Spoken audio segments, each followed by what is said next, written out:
హయగ్రీవ పెరుమాళ్ తిరునక్షత్ర తనియను అనుసంధానం చేసుకుందాం.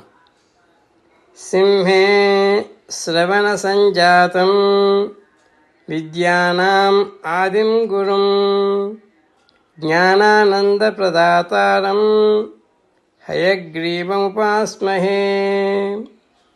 జ్ఞానానందమయం దేవం నిర్మలస్ఫటికాకృతిం ఆధారం సర్వవిద్యానాం హయగ్రీవముపాస్మహే.